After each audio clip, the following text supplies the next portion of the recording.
what would you say have been, because going through this, there's no way you didn't make mistakes in the time that you did. But what would you say in terms of mistakes as a label, mistakes as individuals who are supporting artists? What are those things that you did that you were like, Kai, never again? The first mistake as a label, we did not set up as a business. It's not that we didn't set up as a business. We didn't operate Yes. as a business. Yeah, we set up as a business. We didn't operate as a business. We were not checking income versus expenditure, versus things like that. We were not checking energy put in Versus what versus you're getting out. what was coming out. We got carried away with investing, with putting in the work, because we didn't have marks. Well, like, okay, in this amount of months, Milestones. this is where we. I mean, we had lofty dreams, and we're like, oh, we're gonna hustle all the way till we get there. But we were not giving ourselves points. Like, okay, in 6 months, we need to achieve this. And just like any business, as far as business operations are concerned, you need to be able to chart your growth. Yeah. We were not. It was very haphazard. So the growth would happen because of the amount of energy, time, investment that was going in, but you don't get to that milestone, take stock, Yes. and then say, okay, so now what's the next milestone? Yeah. It was just a case of we just keep going. We just keep going. We will- just keep we will going. make it. That's for business. Now, personal. I think also for business, we let it get personal. Yes. That was the massive one. Like, we actually, we knew we were running a business, but we didn't run a business. So at the back of your mind, you're like, yeah, we're running a business. We know what to do, but we were not doing it. It was more of a making personal decisions. You understand? Making decisions based on sentiment and, that's how we were running things. Yeah. So And that was a that's- massive one. That's also I think the issue with personal. I think before we started this thing, I was talking to you about, like, personally as a human being, by myself. It took me a while for me to sit down and actually just assess myself as a human being, not myself in terms of Rogba, Larry and I, or myself in terms of Night House, or like just Temi Tokwe Gomez. Like, who are you? I mean, I would step out and people will look at me in a particular way. People will appreciate my efforts. People will, I will see my effort in other people. I was making moves. I was doing a lot of things, but I wasn't looking at myself. So, woke up one morning and I think the girl I was dating at the time sent me like 300,000, and I was like, oh, okay, that's nice. And she worked, and she made maybe 700,000, and that entire 700,000 actually completely belonged to her. Like, she had no idea what to do with the money other than whatever she wanted to do with the money. And it occurred to me that I couldn't do that. Like, I would make money, but I won't be able to spend that money the way I want, because 90% of the time I was making my personal life and Your my business life was so intertwined. that it was. I remember when we can make 2 million naira, and we'll do this, we'll end up with 600,000. And Rogba is already like, okay, so go me. What are we doing with 600,000? And I'll look around, and I am constantly looking for what to buy. I'm Like, constantly looking. equipment, I or think no, we this should buy person my needs cousin, my this. yeah. We need to invest in this. Because in my mind, I'm like, that. there's 600,000. What it needs to go into something, and then we end up sharing 50K. So we now end up with like 150K after you out of 2 understand? million, and So- then we'll now say, oh yeah, we actually have bills. Yeah, Aside- but then it took a long while for me to understand that if you don't take care of yourself, it will affect the business. If you are not in a good place, if you are not mentally in a good place, it's just going to defeat the purpose of what you're trying to do. So that was like, for us, I feel that was I think it was Rogba that broke off first that, yo, I have... Because Rogba got married first. I have to answer to my wife, like, yo, you guys... I think that just puts some perspective. When your wife is looking at you like, dude, like, we here. But he was still soldering on that, man. I can't let go me down. You know, like, emotional decisions. Yeah, like, you know, totally emotional. No, I can't let go me down. Let's just keep doing this thing. So the day I hinted at it, everybody was like, finally, welcome. We need to pay ourselves. We need to get paid. Like, how? And I think there was that huge mistake of, you know, putting everything in one basket. So we had a nice, you know, corporate gig going, you know, on the side. And that was beginning to, it was what we used to fund the entire dream, right? And then it got to a point where the dream started demanding a lot more. So we kind of shut down the corporate and then just went all in on the dream. Okay. You know? So you're making money off the dream, but you're reinvesting that same money back into the dream. You know, so it just became this vicious cycle where, you know, and then a huge challenge arises, or you hit a brick wall and everything just falls apart. Yeah. And you're standing there looking like, what just happened? You are lost. You are adrift at sea. I don't know what to do next, because the dream is the dream. You understand? The dream. So it was all about that. Yeah, and then I feel another thing that looking back now, another thing is the realization that no matter, like, you need to treat people as individuals, not as pieces of your own puzzle. You know, because if you're going to war and, you know, a neighboring village is invading your village, and you stand up and you're like, let's go to war, you know, and fathers and kids from everywhere, from all the other huts, are coming out with knives and stuff, and like, yeah, we go to war. And in your mind, you're trying to protect your village, you're trying to protect your family, you're trying to, you're counting the amount of children in your house, and, you know, the things that you will lose as fuel for that, and you're going to war. You really, really need to look around you and ask yourself, is this person also counting the same cost? As vested in this? Because we're going to war, people are going to die, people are going to sacrifice a lot.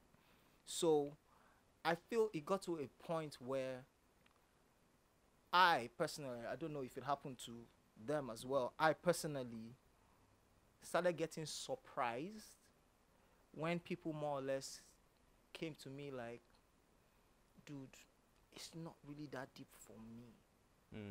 You get, like, I love what you're doing. I mean, kudos, you understand? But my growth, I feel my growth is similar, but I really want to also grow in this direction. You know, we had artists that they were in it for different reasons. You know, it was the same hustle, but for different reasons. So the level of putting in the sacrifice was not the same. There were artists that they had other ideas of how to get to this same place that you want to get to. The artists that didn't really have the 6, 4, 5 years to waste. There were artists that their lives, and we were signing a lot of young artists. So why were we signing young? Like when you sign a very young artist, and you're signing an individual that is just discovering who they are.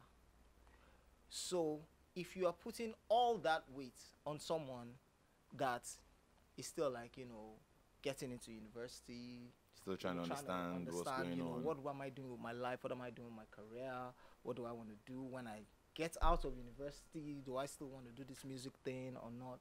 You can't be mad at that person if They life, change their mind. They change their mind. yeah, I mean, if life because just takes them in another direction, or if they just really feel like, nah, I don't.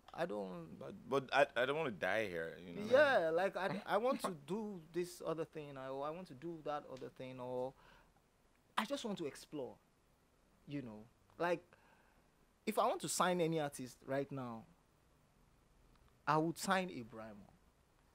Brimo has done labels, he's done indie, he's done hit songs, he's done all that. I feel like someone like that will not get excited if he signs an endorsement deal, or if he loses an endorsement deal, or you know that kind of thing. He's doing it because it's He's seen it all. He's grown through it. He's experienced all of that. So, but we were, as we were growing with people that were growing. So, and everybody was having growing pains in different directions, and so I feel that was a huge thing that. But I think this is also a lesson for people, because in Nigeria, and I was talking to Ebuka recently on this show, and I was saying we build a lot of our labels around artists instead of around systems. Exactly. Because when you build it, if you build a system, then multiple artists can come through. Yes. Right? True. Which would now make it easy for a the guy who's not even sure of what he wants, right, to go through. And he goes through it. You set up a system where if you realize that this thing will hemorrhage money, we shut it down. Yeah. Right? If you see that there are opportunities, we invest more. Yeah. Because we've set up a system for that. And I think that's one of the bigger problems with a lot of labels now. Yeah, it's a problem with a lot of labels. But I think also building the system is one thing. Actually allowing the system work is another thing. And I say this because we built a system and it worked. Yeah. It worked because we were able to successfully put at least 2 artists through it. Yeah. It worked. But the problem is, once something shifted or once something changed, we changed along with it, as opposed to allowing the system be the system. Do you understand? Yeah. So it's great to build a system, but if you look at a bank, I mean, the system is there. Yeah. Cashiers will come, cashiers will go. The MD will be changed, but the system is there. So that's what I'm saying. Yeah, but imagine the system is there, and then when so the system works if you put #1 million into it. It's still the same system. But what happens when you put #1 billion into it, and then you start tweaking the system because it's #1 billion. Do you understand? That's what I mean by letting it work. Yeah. Not trying to influence it. Yeah. Just let it do what it's supposed to do. Period. So talking about a system that has multiple people going through it, and you talked about how people change their minds. Yeah. Right. So I'm probably one of those. I'm one of those people who did change my mind. Yeah. But I changed my mind because, I was the breadwinner in my house. I needed to There's no time. It needed to work. There's no time. Right. But I was very passionate about music. So even when I had work I was doing, I would still go back and record. Yeah. Are there any artists that you feel like, because Osage keeps harassing me about, look, okay, let's drop an album. Let's go back and revisit some of the songs you were doing. But are there any, not just artists, are there people that you think should have stayed? Yeah. Whether they're musicians or they're managers. I mean, there were producers. There were managers. There were A&R people that we just felt like, dude, you really need to just see this thing through. I feel like I talk to Alex Youngs a lot, and I know Alex first. Alex is making money, so he doesn't even have time for all these. But Alex is someone that the passion he put into Testify. and even after Testify, the passion he put into anything concerning music, then I really feel the industry needs Alex. Needs that kind of person. That Alex was the kind of person that first, as a creative, he could adjust to the times. I mean, I remember when we're doing the girl group from the UK. Oh yeah, I can't remember their name, but yeah, the girls. Hadi and Nkem. Alex was doing pop music, rap, rock. You know, even like a year or two ago, where he was doing gospel music, like, and that's something with a lot of people. I feel Osagi has 9 lives. There are a lot of people that would have experienced half. What? 10% of what she unpacked it. Osagi experienced, and I'm like, you know what? Nah, I'm done. It's a wrap. Yeah. There are a lot of people like that. There are a lot of fantastic artists that, you know, they might still be doing music now, but I just wish maybe the industry allowed them, or maybe the industry just didn't. I mean, remember Lamy? Like, I remember a lot of artists that I think back to, you know, their music, and you know, we worked with a lot of artists then, and you could tell then they were so passionate, but the industry just was too brutal. You understand? And then you just wish maybe if I could have done more.